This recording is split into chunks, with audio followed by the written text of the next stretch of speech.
군에서 복무할 때 일이었는데 이 훈련병들이 왔을 때 제가 제대 무렵에 하나의 프로그램 들은 것이 뭐였냐면 수류탄 투척이라고 하는 하나의 그 프로그램이 도입됐습니다. 그러니까 훈련병들이 훈련소에서 총만 쏘았지 수류탄은 던져볼 기회가 없었는데 제가 제대 말년을 앞두고 그 일을 하는데 그 시범을 누가 보이느냐? 제가 보이게 됐었어요. 그런데 수류탄 던질 때는 공식이 있습니다. 교관이 준비, 안전핀 뽑아, 투척 그렇게 반복하면서 던지면 이게 터지는 거예요. 이 수류탄이 터지면 지상에 있는 물이 약 302로 50m까지 올라가 버립니다. 그 정도 파워가 있어요. 근데 시범을 제가 보이는데 교관이 말합니다. 준비! 안전핀 뽑아! 그리고 뽑았어요. 영화에서 이빨로 뽑는 건 거짓말이에요. 그렇게 뽑히는 게 아니에요. 세게 뽑힙니다. 그리고 제가 들고 있는데 던져 투척을 해야 되는데 투척이란 말이 안 나오는 거예요. 뭐 하느냐 교관이 계속 훈련병에 설명하는 거예요. 저는 뭘 뽑았어요? 안전핀을 뽑았단 말이 이미. 이거를 놓치지 않으려고 얼마나 세게 잡았는지 몰라요. 약 3분 동안을 설명하는데 제가 죽을 뻔했습니다. 그리고 걱정이 뭐냐? 이거 터지면 어떡하지? 내일 모레 제대인데 터지면 어떡하지? 이러면서 온통 두려움만 밖에 없어. 두려움만 밖에. 그리고 던진 다음에 손에 힘 빠졌어요. 왜 제가 두려웠을까? 그 수류탄은 훈련용이 아니에요. 제가 이름도 지금 기억해. MK2 세열 수류탄. 이거는 놓으면 4분의 4초에서 5초면 터져버려요, 그냥. 이렇게 제가 굉장히 두려웠던 실제 경험이 있습니다. 왜 제가 이 말씀 드리냐면 신앙생활이 뭘까? 신앙생활은 천국이라고 하는 것을 이론으로 하는 것이 아니라 실제로 우리 앞에 다가올 그 나라가 있음을 기억하고 이 세상에서 그 나라를 가기 위하여 준비하는 그 믿음이 신앙생활인 것을 믿으시기를 축원합니다. 그러니까 이론이 아니란 말이에요. 놈은 터지듯이 두려워서 떠들듯이 하나님 앞에 설 그날이 반드시 있음을 기억하고 준비하며 살아가는 것이 신앙생활이에요. 우리 찬양대 믿음으로 준비하며 살아가기를 축원합니다. 정말 준비하며 살아가야 돼요. 그날이 이 땅에 도하게 될 것입니다. 그러면 우리가 살아가는 가운데 실제로 존재할 그 나라, 그 하나님, 그분을 배울 텐데 왜 우리는 이것을 믿지 못하고 살아갈까? 여러분, 가장 중요한 것은 결론도 말씀드리겠지만 보이지 않는 하나님을 보이는 분으로 믿고 나아갈 때 이 강력한 힘이 나오는 것을 믿으시기를 축원합니다. 그 하나님은 보이는 분처럼 믿어야 돼. 보이는 분처럼. 이것이 안 되면 우리는 뭘로 흘러가느냐? 형식주의로 흘러가 버려요. 하나님 앞에 살아가는 모습도 형식이고 직분이 주어졌지만 직분도 대충 감당하고 그리고 그날에 대한 그 그리움이 없이 이 땅에서의 모든 것으로 살다가 그리고 마무리할 때 마지막에 주여 죄송합니다 이러고 끝나버려요. 이것이 뭐냐면 보이는 분을 보이지 않는 분을 보이지 않는 분으로 끝날 때 하지만 보이지는 않지만 보이는 분으로 내 앞에 존재하는 걸 믿고 나가는 인생들은 두려움이 있어요. 이것이 참 우리에게 중요한 사실입니다. 그러면 오늘 본문 속에 참 좋은 모델이 나오는데 모세라는 모델이 나와요. 이 모세라는 사람은 과연 어떤 신앙의 가치를 가지고 살아갔을까? 그는 정말 철저히 하나님 중심으로 살아갔던 사람이 있는데 그 철저히 하나님 중심의 신앙의 모습이 뭘 만드는지를 잘 보십시오. 오늘 본문 24절 떼어주시고 같이 읽겠습니다. 시작. 믿음으로 모세는 장성하여 바로의 공주의 아들이라 칭함받기를 거절하고. 뭘 거절했냐면 바로의 공주의 아들이라고 하는 이것을 거절했어요. 여러분, 바로의 공주의 아들이라는 것이 적은 위치입니까? 큰 위치입니까? 너무 큰 이슈예요. 여러분, 이 그 가치는 대단한 가치인데 근데 그거를 거절했어요. 그런데 거절한 시기를 바라보니까 뭐라고 말씀하냐면, 거절한 것이 장성할 때 거절했어요? 장성하지 않을 때 거절했어요? 장성했을 때. 이 말은 무슨 말이냐? 세상 물정을 앓을 때였어요? 모를 때였어요? 세상 물정을 앓을 때. 처녀가 결혼할 때 세상 물정을 앓을 때 결혼해야 돼요? 모를 때 결혼해야 돼요? 모르고 결혼해야 돼요. 그래야 결혼해요. 그래서 제 아내는 저한테 24살 때 왔어요. 세상 물정을 모를 때. 세상 물정을 알면 다 따져요. 이거 따지고 저거 따지고 다 따져요. 나중에는 결혼 못합니다. 여러분, 모세는 세상 물정을 알 때였어요. 그는 40년이라는 그 훈련을 통해서 애굽에서 훈련 받았을 때였어요. 히브리인도 알고 애굽인도 알고 세상이 뭔지도 알고 세상의 가치가 뭔지도 알고 보아도 알았어요. 바로 그때 뭐를 했느냐? 하나님을 향한 마음의 결정이 전적했다 그 말이죠. 이것이 모세의 결정이었고 삶의 모습이었습니다. 그런데 모세가 바로 이때에 뭔가를 아는 그 시기에 뭘 결정했느냐? 가장 중요한 바로 공주의 아들이라고 하는 가치를 거절했다는 거예요. 그리고 애굽의 보화를 거절했는데, 그럼 거절했다는 증거가 구체적으로 어떤 증거를 들 수 있을까? 바로 출애굽기 2장 11절과 12절 같이 읽습니다. 시작. 모세가 장성한 후에 한 번은 자기 형제들에게 나가서 그들이 고되게 노동한 것을 보더니 어떤 애굽 사람이 한 히브리 사람 곧 자기 형제를 치는 것을 본지라. 좌우를 살펴 사람이 없음을 보고 그 애굽 사람을 쳐 죽여 머릿속에 감추니라. 자, 이 내용을 보면 뭘 보냐면 히브리인의 형제 노역을 뭐 했다고요? 보았다는 거예요. 형제 노역을 봤어요. 그런데 여기서 형제 노역을 봤다라고 하는 보던이라는 이 동사가 주로 어떤 때 사용되느냐면 하나님의 관점으로 뭔가를 바라보는 관점, 이때 사용되고, 그리고 믿음의 눈으로 무엇을 이해하다, 그때 사용되는 단어가 이 단어예요. 그러니까 모세가 자기 동족이 매를 맞고 고통당하고 있는 현실을 바라보는 그 눈은 누구의 눈이냐? 그냥 눈이 아니라 하나님의 관점이었어요. 그리고 내 민족이 저렇게 고통당하는구나, 속에서 나오는 이 울분이 흘러나오는 관점으로 내 백성 맞다 그 말이죠. 그러니까 모세가 바라보는 이 관점은 보통 관점이 아닌 거예요. 그냥 하나님의 사람의 백성인 내 민족이 저런 고통을 받는구나. 일제 36년이라는 고통 속에서 우리가 지금 일본을 바라볼 때 좋지 감정처럼 그 울분이 흘러나왔던 것이죠. 이 말이 뭐냐? 모세가 동족을 바라봤던 보돈이라는 단어예요. 자, 그러면 여러분, 이거는 어디서 나왔을까?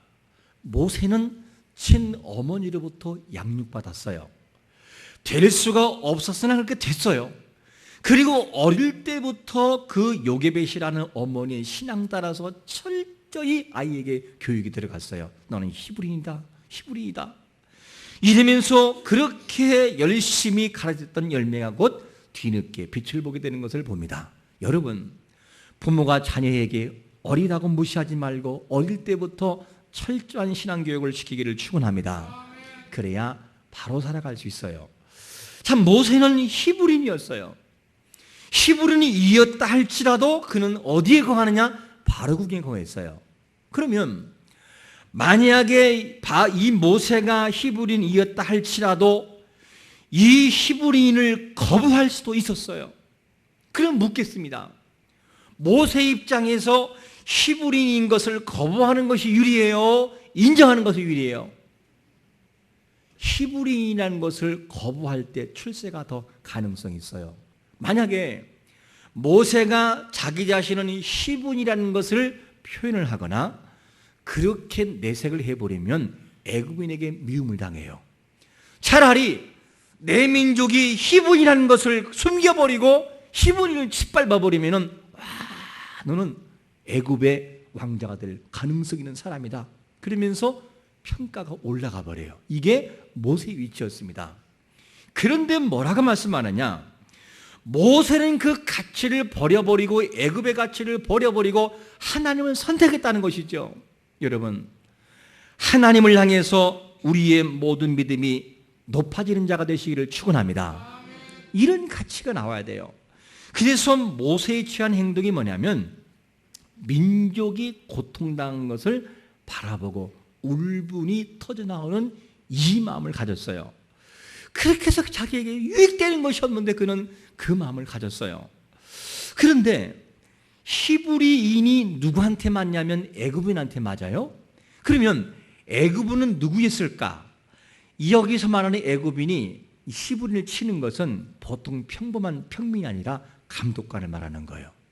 그런데 당시에 이 발굴된 역사의 기록을 보면 어떤 그림이 되냐? 애굽 사람이 긴 막대기를 가지고 히브리인을 때리는 그림이 그려져 있어요. 그러니까 벌써 출애굽기 1장 1절에서는 누굴 세웠느냐? 감독관을 세웠어요. 그래서 히브리인들을 괴롭혔던 거예요. 이유가 없어요. 남자는 무조건 어떻게 됩니까? 없어져야 되는 거예요. 그래서 감독관들은 이유가 있어서가 아니라 심심하면 때렸다는 거예요. 그런데 그 현장을 누가 봤느냐? 히브리인의 피가 흐르고 있는 모세가 바라본 거예요.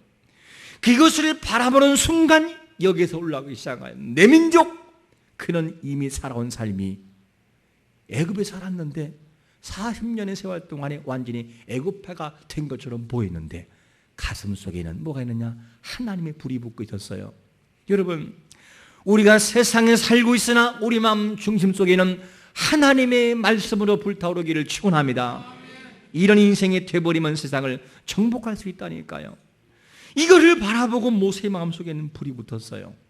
그리고 이 모세는 도저히 참을 수 없었어요. 내 민족을 괴롭히는 저 감독관을 둘 수 없어서 쳐서 죽였어요. 그냥. 그리고 묻어버렸어요. 모세가 죽인 것은 애굽 사람이에요.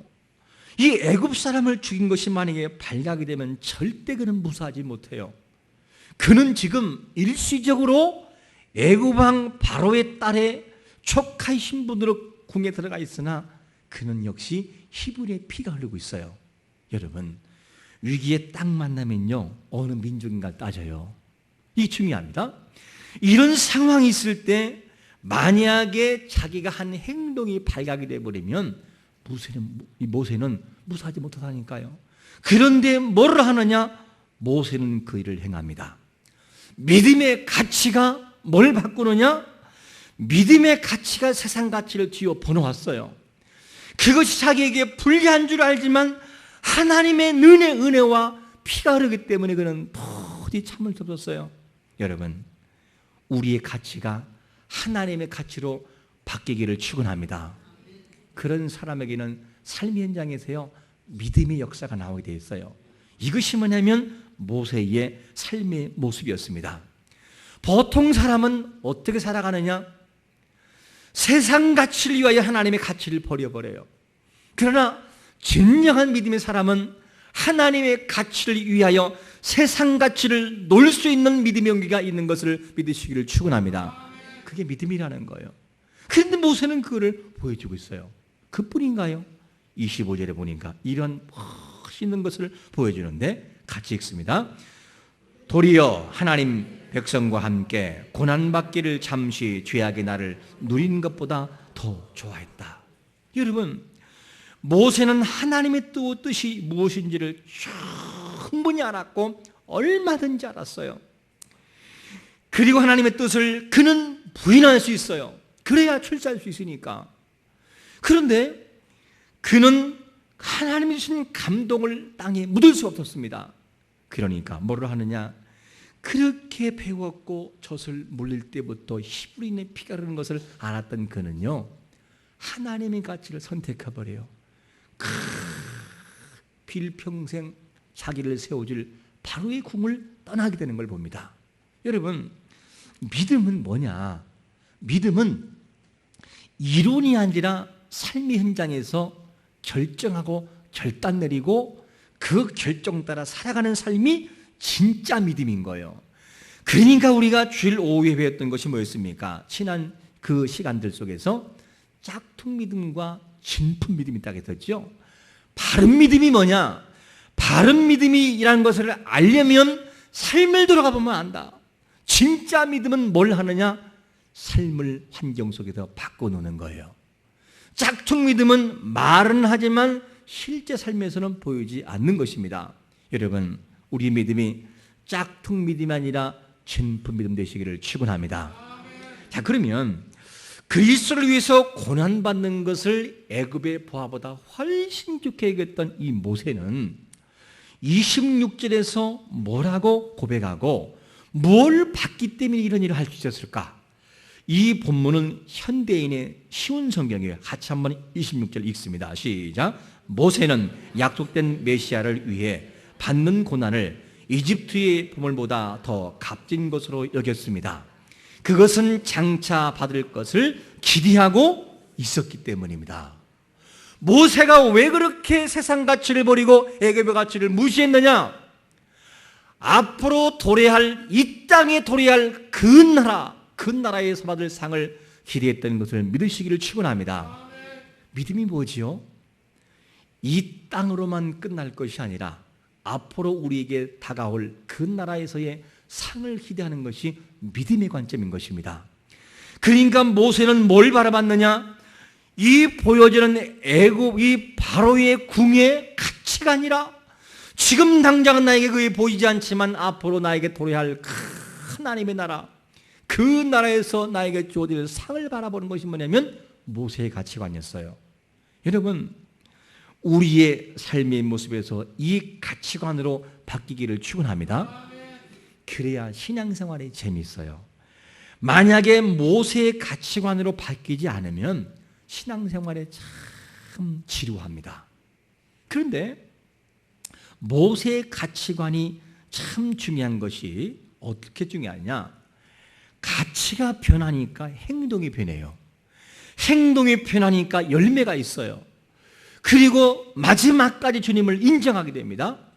그런데 이 가치관의 중요성이 얼만큼 중요하냐면 창세기 19장 이하를 보면 이제 천사가 소돔성을 멸하기 위해서 롯을 이제 갑니다. 이때 이 사실을 알고 롯이 그것을 알고 누구한테 가느냐? 앞으로 결혼할 사위들에게, 예비 사위들에게 찾아가서 한 말이 뭐냐면, 얘들아, 이 성이 멸망한다. 빨리 나가자. 이렇게 사실적인 이야기를 해요.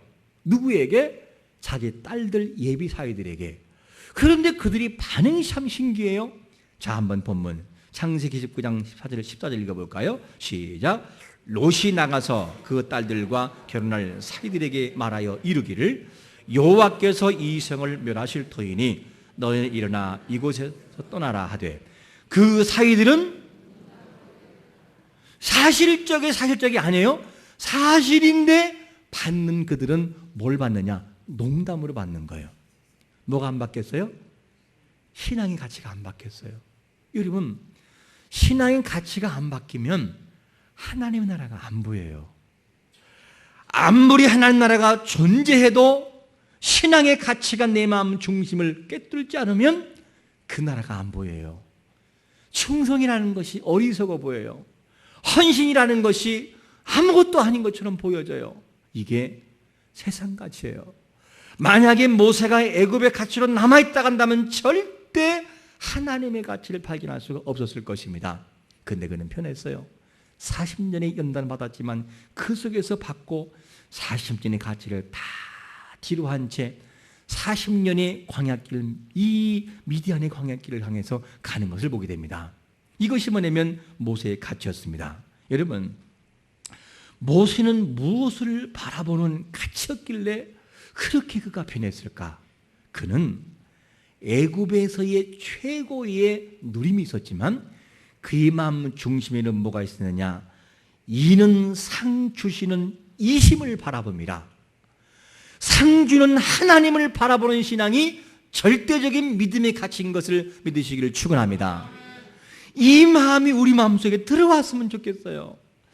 단지 신앙생활의 종교생활이 아니라 나의 가치는 하나님의 나라, 이 땅의 모든 것이 끝나버리고 그날이 올 거라고 하는 하나님의 가치가 나를 지배할 때 우리의 삶은 바뀌어지는 것입니다. 이것이 얼마나 중요한지 몰라요. 그런데 여러분, 우리에게 도전을 주지 않습니까? 이 말씀이. 모세도 하나님을 믿는 사람이었고 우리도 하나님을 믿는 사람들이에요.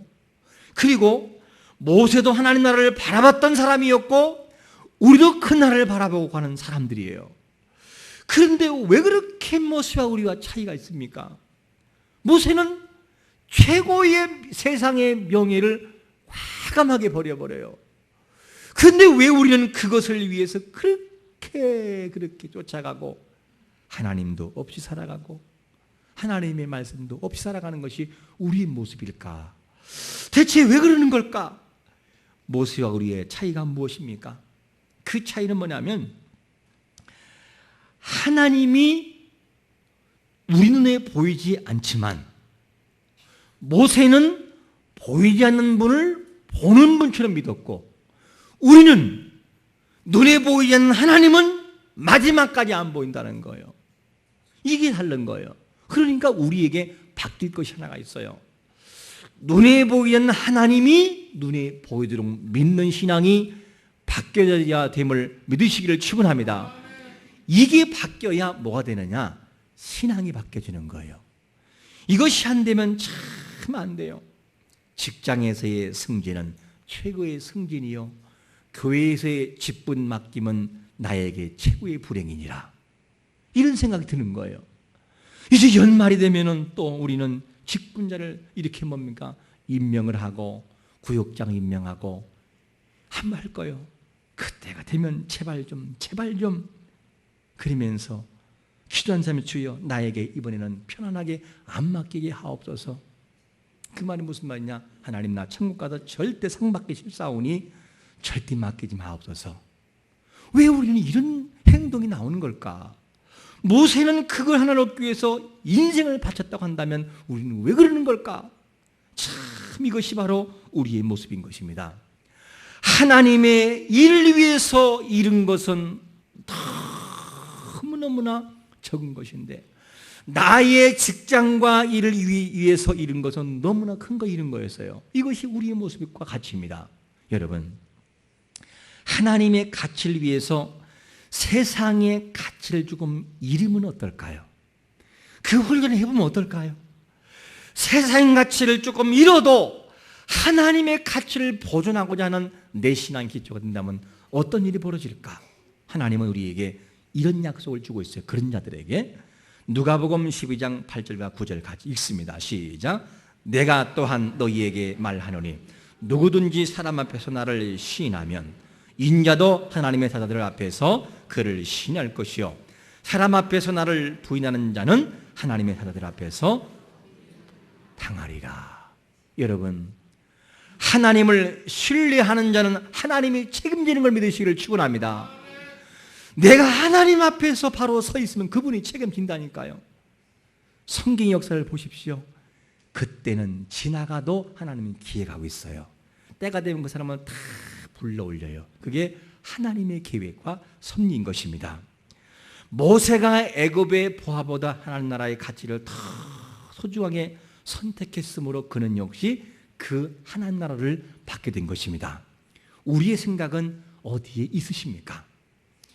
우리는 아직까지도 애굽의 가치를 얻기 위해서 보화를 끌어안고 있다면 이 보화를 놓을 때가 됐어요. 이제는.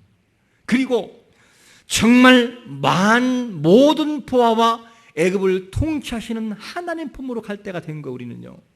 이 가치가 바뀌어지지 않으면 우리는 반드시 후회할 날이 오는 것이죠. 여러분, 왜 우리는 변화가 없을까? 왜 교회는 나오긴 나오고 신앙생활을 오래 하는데 왜 우리에겐 진정한 가치가 변하지 않는 것일까? 그것은 서론에서 말씀드린 것처럼 다시 돌아갑니다. 27절에서 바로 이렇게 말씀하기 때문입니다. 27절 시작. 믿음으로 애굽을 떠나 왕의 노함을 무수하지 아니하고 곧 보이지 아니하는 자를 보는 것 같이 하여 참았으며. 뭐가 부족하기 때문이죠? 보이지 아니하는 자를 보는 것 같은 믿음이 내게 확실하지 않기 때문에, 이것만 소유하면 우리에게는 강력한 힘을 발휘하게 되는 믿음을 소유하게 되는 것을 믿으시기를 축원합니다. 여러분, 강한 신앙이 어디서 나오죠? 그 강한 신앙은 하나님을 절대적으로 신뢰할 때, 지금도 내 곁에 있다라는 확신과 함께 그분을 바라보고 나갈 때 강력한 믿음이 생기는 거예요. 욥이 왜 그렇게 당당했습니까? 모든 걸 잃었지만 당당한 이유는 뭐냐면, 나에게 주신 자도 여호와여, 취하신 자도 여호와시니라. 할렐루야. 이 믿음이 있었어요. 그에게는. 왜 다니엘은 그 강한 사자굴에 들어갈까요? 풀문불에 들어갈까요? 하나님 나를 구한다라는 확신이 있으니까 들어가는 거예요. 왜 모세는 애굽의 이 바로의 궁에 최고의 가치를 볼 수 있을까요? 이 가치는 하나님의 가치와 비교할 수 없다는 확신이 있으니까, 상 주시는 힘이 분명히 내 마음속에 있고 확신이 있으니까 그분을 따라가는 거예요. 우리에게는 이것이 약합니다. 하나님에 대한 확신, 나를 사랑하신 이 확신, 그분을 신뢰하는 확신 너무나 부족한 거예요. 이거를 우리가 쌓는 훈련을 해야 될 것입니다. 천지를 창조하신 여호와께서 나를 잡고 계시고 나를 인도할 거라고 하는 이 확신이 없다 보니까 우리는 너무나 흔들릴 때가 많이 있는 것입니다. 여러분, 보이지 않는 하나님을 보이는 분으로 내 마음속에 영접하기를 축원합니다. 이것만 되면 세상이 감당하지 못해요. 사람들이 감당하지 못하고 세상을 정복합니다. 이것이 강한 힘인 것이죠. 이 문제가 해결되지 않으면 우리는 여전히 바로의 가치를 가지고 그 궁의 가치를 잡으려고 그렇게 싸움에 나갈 거예요. 놓지를 못할 것입니다. 왜? 그것이 소중하니까. 근데 모세는 누려본 자의 경험으로 놔버립니다. 그래서 하나님의 가치를 선택하는 결단을 내리는 것을 볼 수가 있습니다. 믿음이 소유될 때, 하나님이 보일 때 그것은 가능한 것입니다. 오늘 주님 우리에게 이렇게 묻는다면 여러분들은 뭐라고 답변을 하시겠습니까? 사랑하는 아들과 딸아, 너의 가치는 어디에 있느냐? 하나님의 가치를 위하여 애굽의 가치를 거절할 수 있겠니? 내가 가장 아끼고 사랑하는 그 가치보다 나의 가치, 하나님의 가치를 소중히 여길 수 있겠느냐? 너는 나를 보이는 가치를 믿느냐, 보이지 않는 가치를 믿느냐? 그리고 나는 너에게 나를 보일 수는 없지만, 그러나 너는 나를 보이는 분으로 바라보고 나를 따라올 수 없겠니? 내가 한 주 동안 너에게 너를 믿어보려고 하는데 그렇게 할 수 있겠느냐? 라고 묻는다면 우리는 답변해야 돼요. 예, 주님, 알겠습니다. 나의 직장에서 만나요. 내 사업장에서 만나요. 나의 가치는 하나님인 것을 제가 보여드리겠습니다. 이런 고백과 결단이 한 주 동안도 여러분들의 삶 현장에서 그대로 보여지기를 예수 그리스도의 이름으로 축원합니다. 우리